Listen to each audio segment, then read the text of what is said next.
Hi friends, welcome to cherry prime YouTube channel. Friends, ఒక 20 minutes back అనుకుంటా maybe way to SMS అలాగే కొన్ని మాధ్యమాలలో ఒక న్యూస్ వచ్చింది. రేవంత్ రెడ్డి గారు సీఎం హోదాలో ఒక స్టేట్మెంట్ ఏమని, ఒక 25,000 జాబులు ఆల్రెడీ మేము భర్తీ చేశాము,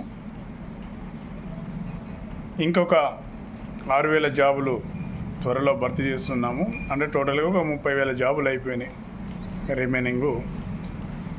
ఇక మళ్ళీ కొత్త జాబులు నోటిఫికేషను ఇస్తామని చెప్తలేడు, ఇస్తారేరో.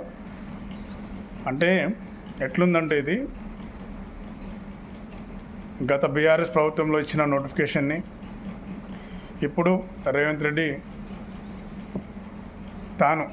తన ప్రభుత్వంలో హయాంలో 25,000 జాబులు ఫిలప్ చేస్తుందని చెప్తా ఉన్నాడు. ఇది ఎంత హాస్యాస్పదంగా ఉందంటే, ఒక సీఎం హోదాలో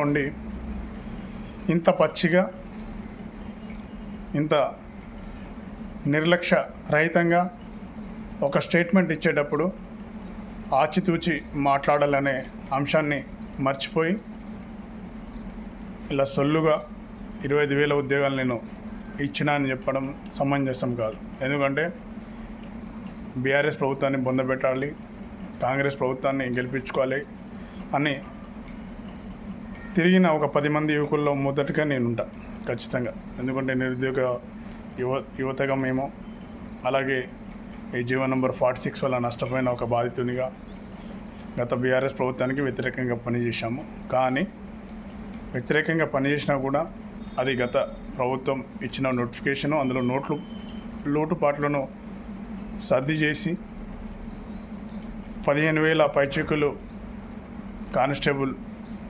ఉద్యోగాల నియామకాలను గత ప్రభుత్వం తప్పుల తడకగా నోటిఫికేషన్ ఇస్తే దాన్ని పునఃపరిశీలించకుండా 14వ తారీఖు ఏదో కొంపలు మునిగిపోయినట్టు అట్టహాసంగా ప్రభుత్వ అధికార కార్యక్రమంతో 13,000 మందికి నియామక పత్రాలు అందజేశారు. అందులో తప్పులు ఉన్నాయని కూడా తెలుసు. దానిపైన మీరు హై పవర్ కమిటీ ఏర్పాటు చేసింది మీకు తెలుసు. రేపు కోర్టులో మీరు కోర్టులో అయితే మేము గెలుస్తామనే నమ్మకం ఉంది. మరి అక్కడ కూడా ఏమైనా చేస్తే మేము ఖచ్చితంగా సుప్రీంకోర్టుకు పోతాం. ఇదైతే ఖచ్చితంగా చెప్పగలుగుతాం. సరే, ఈ అంశాన్ని పక్కన పెడితే, జీవో నెంబర్ 46 అంశాన్ని పక్కన పెడితే, ఇలా చెప్పడానికి కొంచెమైనా బుద్ధి ఉందా అని చెప్పి ఈ ప్రభుత్వాన్ని ప్రశ్నిస్తున్నా. ఎందుకంటే మేము బీఆర్ఎస్కి వ్యతిరేకం కావచ్చు,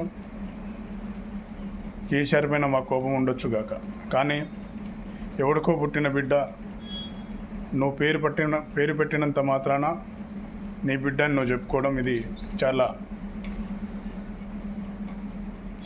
సిగ్గుమాలిన చర్యగా ఈ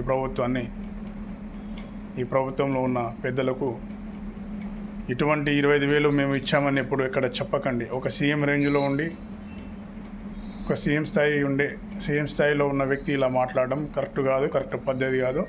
ఈ పద్ధతిని మార్చుకోవాలి.